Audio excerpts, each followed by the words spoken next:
Hello, hello, bienvenue dans Sayap ta Biz. Tu l'attendais, enfin le retour du podcast qui fait vibrer tes chiffres, qui t'envoûte avec des déductions, qui te guide vers ta réussite financière. Je suis heureuse de t'accueillir. Ici Audrey, aka la diva des chiffres, comptable passionnée qui manie les calculs avec élégance et précision. En ma compagnie, tu vas découvrir les secrets les mieux gardés de la comptabilité, les subtilités fiscales qui peuvent changer la donne et les astuces pour gérer mieux tes finances, tant entreprise que pour ta vie personnelle. Chaque semaine, on va décortiquer ensemble des sujets essentiels tels que la gestion comptable d'entreprise, les stratégies d'optimisation fiscale, les conseils pour augmenter tes bénéfices et bien plus encore. C'est avec un très grand plaisir que je te souhaite la bienvenue.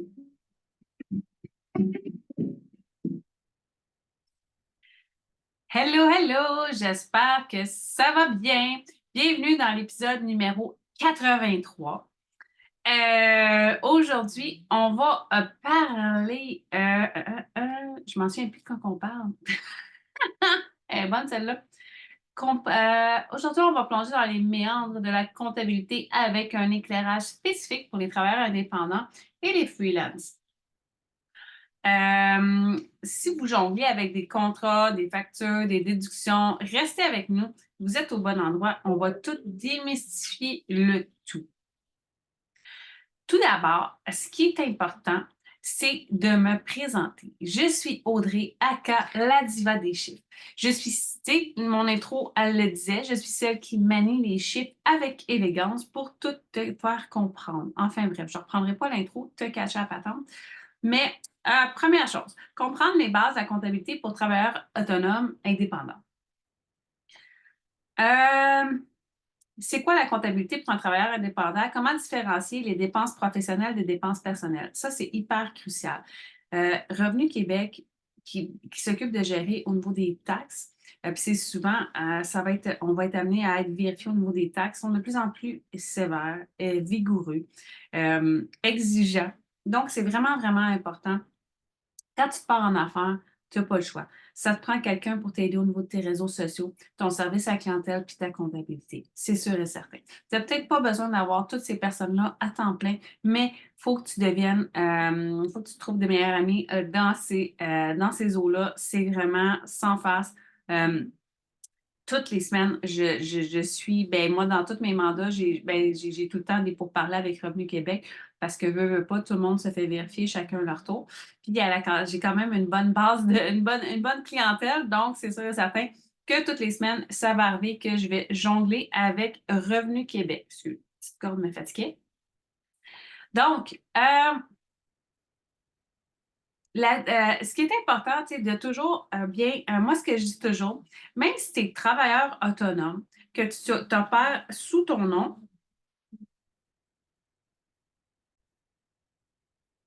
donc, ce qui est vraiment important, puisque je recommande toujours de prime abord, c'est d'avoir des comptes distincts. Même si tu es travailleur autonome puis que tu le sais pertinemment qu'à la fin de l'année, tes impôts personnels ça va venir, tu sais, on fait les impôts personnels, puis ça vient conjointement, ça se fait simultané. L'impôt de ton revenu de travailleur autonome, ça se fait en même temps. Même si on sait ça, pour toi, pour ta clarté d'esprit, pour pouvoir faire des analyses plus poussées au niveau de ta business, ça prend vraiment deux comptes distincts. Ce que je recommande souvent, c'est d'y aller avec le compte Tangerine, qui est gratuit. Ben, dans le sens qui est gratuit, que tu n'as pas de frais de mensualité, tu sais, les frais fixes qu'on a à chaque fin de mois, il n'existe pas chez Tangerine. Fait que c'est intéressant. Fait que moi, je te recommande fortement d'ouvrir un compte avec eux pour voir là, au niveau, pour pouvoir, là, tu sais, dans le fond, euh, séparer les deux comptes. Ça, c'est la première action que tu as à faire, c'est de séparer tes comptes. C'est comme, on est rendu en 2024. Là, tu peux plus ne pas séparer tes comptes. Ça se fait pas. Il faut absolument que tu les sépares. C'est un must. Là. C'est le premier crochet à faire, c'est d'avoir un compte. Ça se fait, tu sais, même si tu veux aller avec ton institution financière, tu te logs via en ligne, ouvrir un compte, tu ouvres un autre compte différent. Ce que je suggère toujours, c'est deux comptes séparés, dans le sens, un compte chèque pour tes opérations d'entreprise et un compte épargne pour mettre de côté tes taxes, tes DAS, toutes tes obligations fiscales. là-dedans. C'est un minimum. Personnellement, moi, je suis incorporée et j'ai 7 comptes bancaires juste pour mon incorporation. Pourquoi 7 comptes? Parce que j'en ai un, mon compte chèque, mon fonds d'urgence, mon épargne que je viens stocker au niveau de mes payes, les grosses dépenses, mes frais de formation, impôts, taxes, DAS, puis l'investissement. Ça me semble que j'en oublie pas. Fait que dans le fond, moi, comment que je fonctionne, c'est bien simple, c'est que je répartis tout l'argent qui rentre, je vais le répartir entre ces comptes-là selon certains pourcentages que j'ai au préalablement établis. Puis par la suite, ben, ça me permet, comme tu sais, comme j'ai fait un shooting photo en septembre 2023, ben, j'avais déjà l'argent de côté dans mon compte grosses dépenses. Fait que, tu sais, je m'endette pas, puis ça me permet d'avoir, tu sais, une vue vraiment claire sur mes liquidités. Puis ça me permet ben, de toujours tu sais, être dans l'action. Puis surtout, c'est que ben, vu que je suis incorporée, c'est super important. Tu sais, oui, je peux passer des dépenses personnelles payées par l'incorpo, sauf que c'est de la façon de les comptabiliser, c'est vraiment important. Fait que tu sais, puis ce que je veux savoir, je fais-tu de l'argent ou je perds de l'argent? Fait tu sais, parce que si tout est dans le même compte, c'est difficile. On y voit pas clair. Puis c'est ce que les gens me disent le plus souvent en appel découverte. Je vois pas clair dans mes finances. Je comprends rien dans mes finances. Mais pour y voir clair, ben, sépare les comptes premières des choses. C'est la première étape pour y voir clair. Si tu es tout le temps en train de te faire des transferts de ton compte, c'est normal, c'est travailleur autonome, c'est ton seul revenu. C'est normal que tu fasses des transferts via ton compte personnel. Ça, c'est tout à fait normal. Mais tu sais, ce qui n'est pas normal, c'est qu'il y en ait un des deux qui soit tout le temps vers le rouge. Ça va te permettre de le voir assez vite, merci, puis d'avoir vraiment, tu sais, d'être pisté pour il est où le problème. Puis là, ce qui est important, c'est que par la suite, tu n'as pas le choix. Il faut que tu organises, puis tu sais, tu te pars en affaires, OK? C'est le fun de partir en affaires, là, tu sais, OK, je vais être maître de mon horaire, de mon revenu. Quand je vais voir des augmentations, ben, tu sais, c'est relativement plus simple que tu négocies avec tes chiffres, que tu négocies avec un patron. Sauf que, tu sais, on va se le dire, là, quand tu te pars en affaires, ça vient avec des obligations. Puis c'est quoi les obligations? La première erreur que les entrepreneurs, les travailleurs autonomes ne font pas, c'est que vous ne mettez pas à votre agenda du temps pour faire votre administration. C'est important. Tu sais, tu n'oublies jamais de facturer un client. C'est rare, tu vas oublier de facturer un client. Ben, c'est important que tu te mettes de l'ordre dans tes papiers parce que si tu ne le fais pas, tu ne te comprendras plus, puis c'est là que le bordel prend. Puis, tu sais, même si tu engages quelqu'un pour le faire pour toi, ben, cette personne-là, tu sais, elle ne pourra pas, tu sais, savoir que, je sais pas, moi, tu sais, si elle a pas, si tu n'as pas un compte distinct, première des choses, elle ne pourra pas être capable de savoir que la compagnie paye à tous les mois un frais fixe, mettons, pour Adobe. Une licence Adobe, elle ne sera pas si ce n'est pas séparé. Ou elle ne sera pas si c'est dans ton compte personnel, si c'est personnel, si c'est pour la business, elle ne sera pas. Tu sais, fait que tu as une bonne idée qu'Adobe, tu sais, c'est règle générale, c'est rare que tu vas acheter ça pour tes besoins personnels. Mais tu sais, c'est comme, ça vient tout mélanger. Fait que simplifie le processus. Puis un autre truc, c'est quand tu veux économiser sur ta comptabilité, que je donne tout le temps à mes clients, minimise les transactions. Et là, hey, des fois, là, il y en a là, que genre, ils vont faire 30 000 par année, là, mais le nombre de transactions qu'il y a dans le compte de banque, ça n'a pas de bon sens. Minimise les transactions. Plus tu vas être, tu sais, épure ça, plus tu vas avoir moins de transactions parce que chaque transaction est une écriture à faire. Fait que c'est important.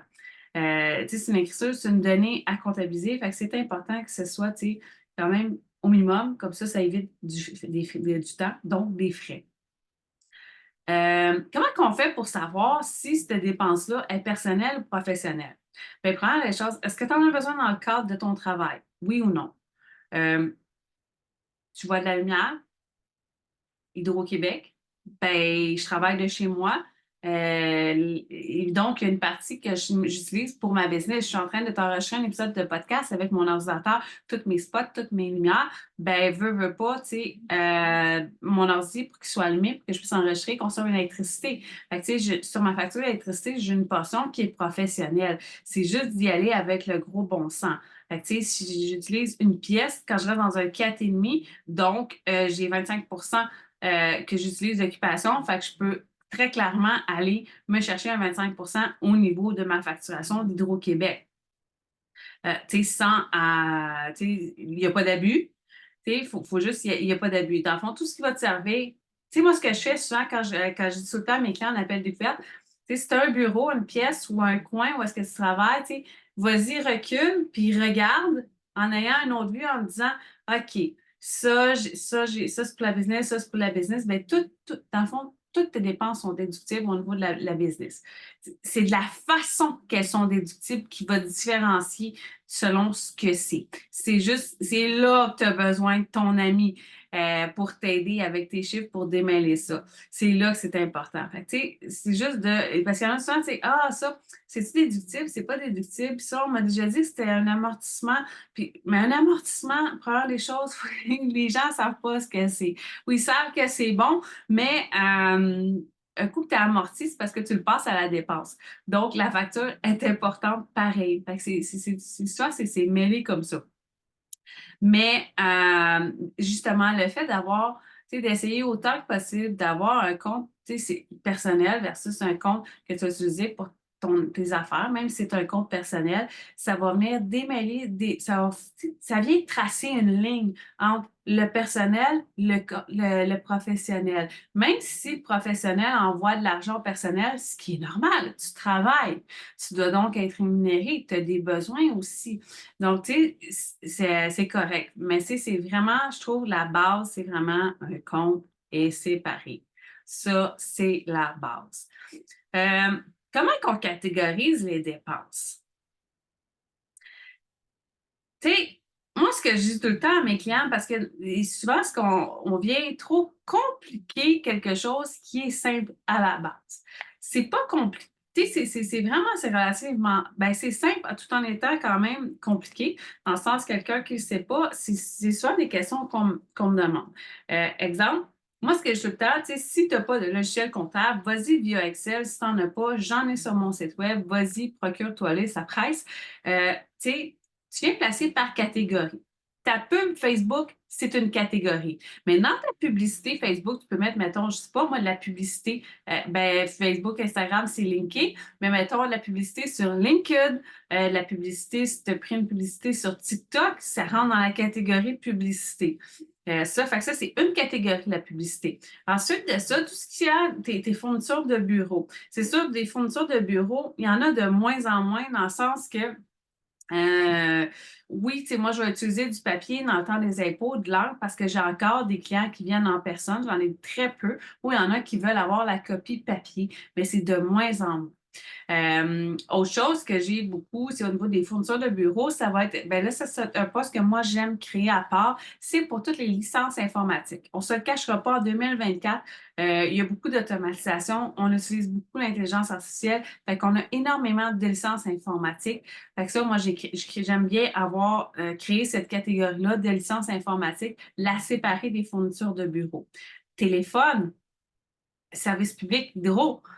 Si tu as un local à part que tu loues, ben là, la facture devient 100% admissible. Euh, Tes frais de déplacement, tes frais de représentation, frais de restaurant, Internet. Si tu vends des produits, ben, tes achats de produits, tes frais, ben, les frais de site web, toutes ces choses-là, moi, je mets ça dans la catégorie frais de licence.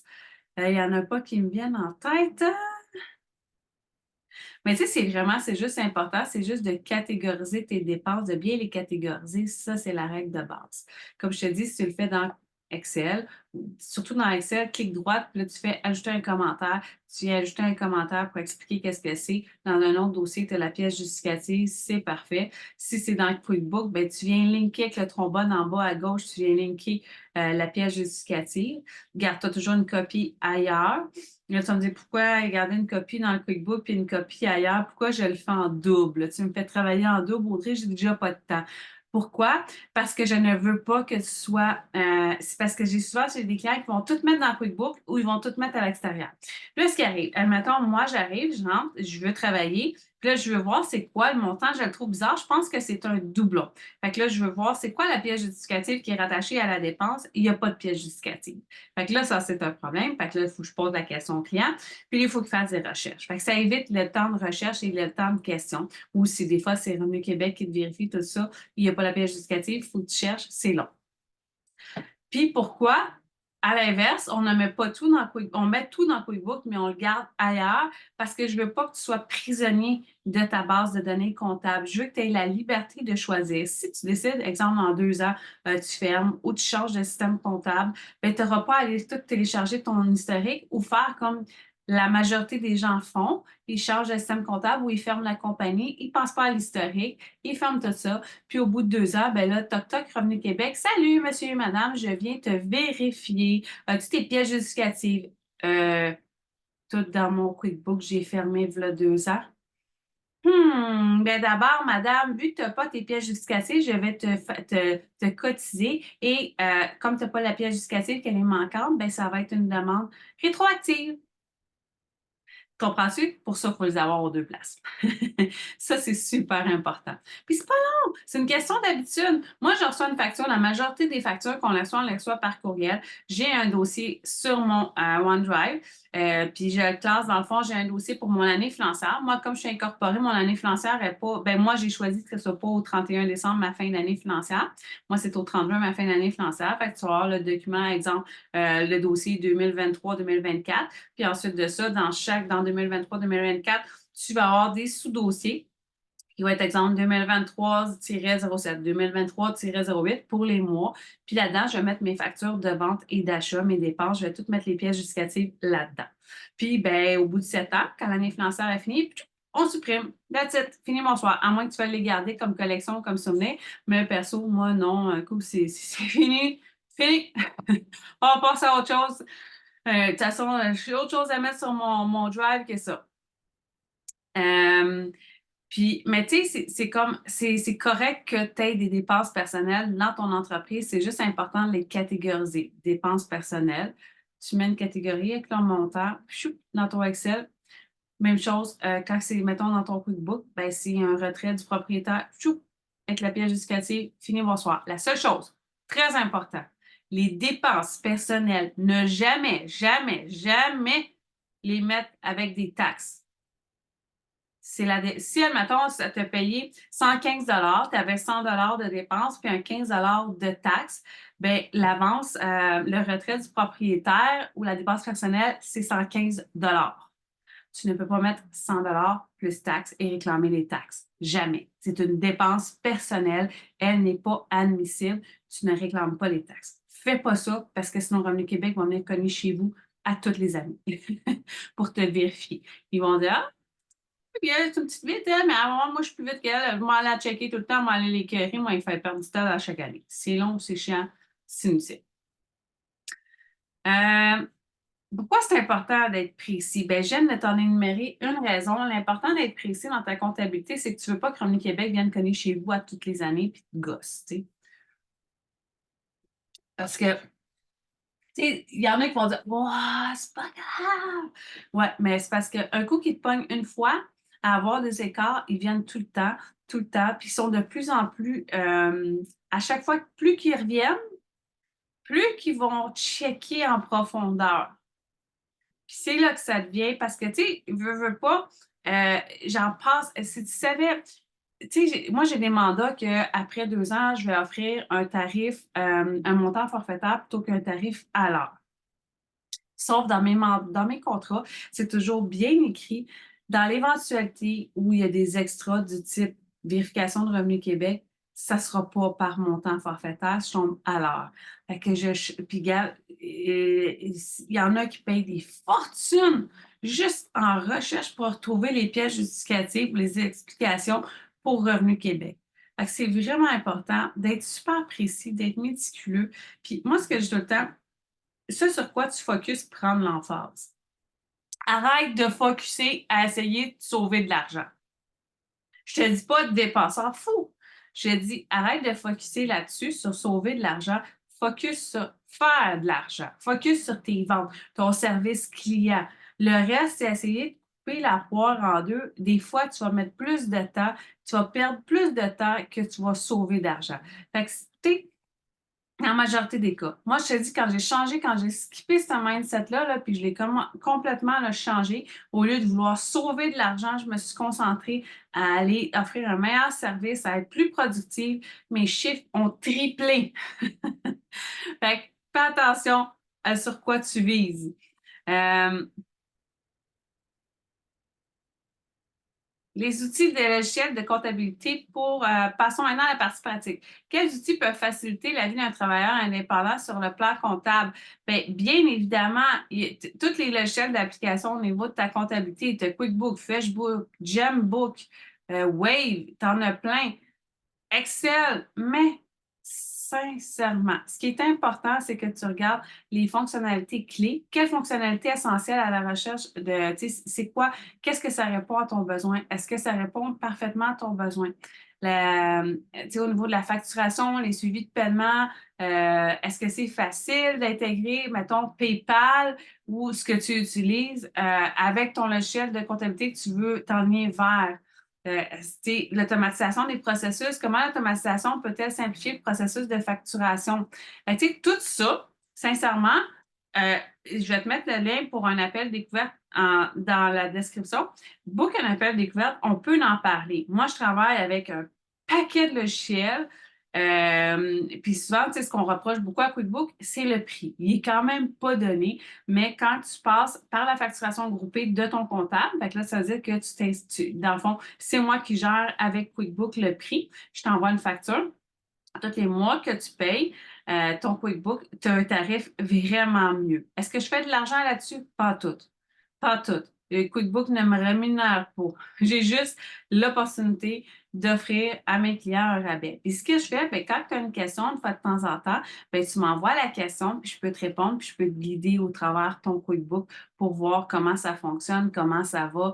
Comme ça t'aide parce que tu as accès à quelqu'un qui est, attention, je suis certifiée conseiller pro et conseiller pro avancé. Ça veut dire que QuickBooks, je suis tout le temps dedans, puis je le connais comme le fond de ma poche.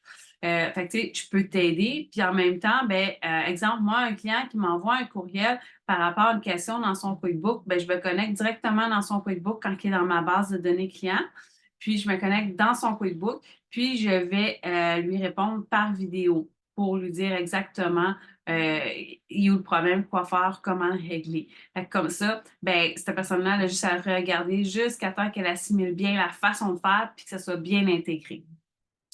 C'est sûr qu'au niveau des travailleurs autonomes, j'en ai parlé, j'en parle beaucoup. Gestionnaire de tâches, c'est essentiel. C'est essentiel. Que ce soit Microsoft To Do, Gmail, Task, peu importe. Utilise celui avec lequel, essaye-les toutes, utilise celui avec lequel tu es à l'aise. Personnellement, moi, c'est Asana depuis, je pense, 7 ans maintenant que je l'utilise. Je les ai essayés, je les ai tous essayés, les autres, et je reviens toujours à Asana. Fait que j'ai arrêté d'essayer les autres. Asana me convient parfaitement. Puis en 7 ans, je peux dire en affaires que j'en ai mis des trucs dedans que ça ne me tente pas de perdre parce que des fois, même si tu archives la tâche, des fois, tu as besoin de t'y référer ultérieurement. Fait que ça, c'est sûr, c'est vraiment efficace. Mon QuickBook, Asana, mon OneDrive, l'affaire Outlook. Outlook, je trouve ça super efficace. Mais que ce soit Outlook, Gmail ou peu importe, de créer des modèles de courriel. Tu sais, ce que tu vas voir avec si t'es pas, si t'es en démarrage, c'est un petit peu plus difficile, mais quand tu es un petit peu plus avancé, tu vas voir, tu vas répéter tout le temps les mêmes choses via courriel. Fait que de te créer des modèles de courriel que tu peux personnaliser, tu sais, mais au moins le gros du texte, ce que tu as à dire est déjà créé. Fait que ça, c'est vraiment génial pour ça. À part ça, quel autre logiciel que j'utilise, que j'aime beaucoup? Mon site web. Mon site web, c'est sûr, mon site web, mais ça dépend vraiment de la plateforme avec laquelle, qu'est-ce que tu veux faire.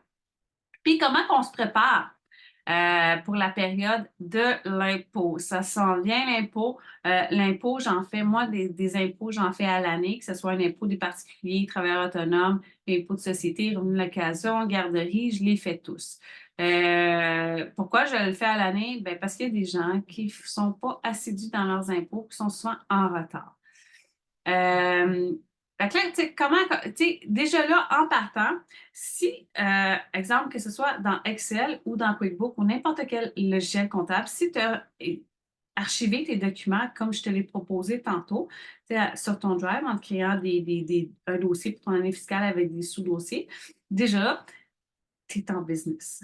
Puis tu peux aussi te créer moi, ce que je fais aussi, je me crée un dossier personnel Dans mon dossier personnel, je vais prendre tout, parce qu'on en a tout le temps au courant de l'année, que j'ai fait un don, des factures de frais médicaux. Ça, c'est des pièces justificatives pour nos impôts qu'on a tout le temps à l'année. Fait que ça, j'ai créé un dossier.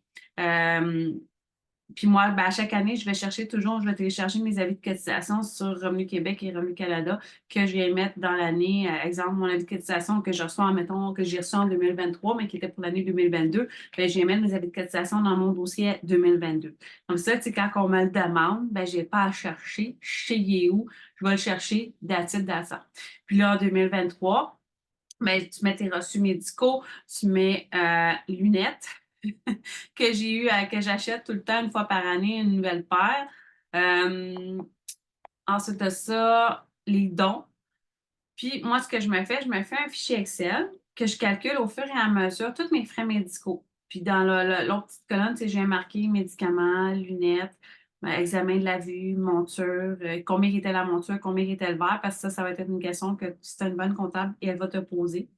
Puis je mets toutes les pièces justificatives dans le dossier. Fait que quand j'arrive à la fin de l'année, parce que moi, ce que je veux que mes impôts, ça soit vite fait.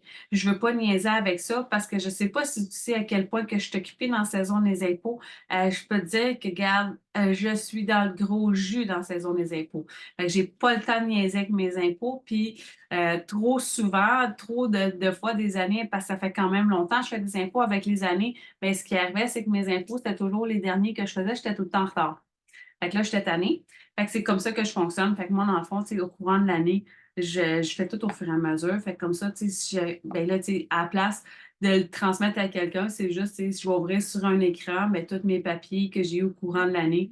Puis l'autre papier, ben, l'autre bord de l'écran, ben, je fais mes impôts. Fait que ça se fait, tu sais, ça se fait, c'est vite. C'est vite fait, puis c'est ça que tu veux. Tu veux pas arriver à la fin de l'année puis chercher. Fait que, tu sais, de le faire tout le temps, régulièrement, ça évite.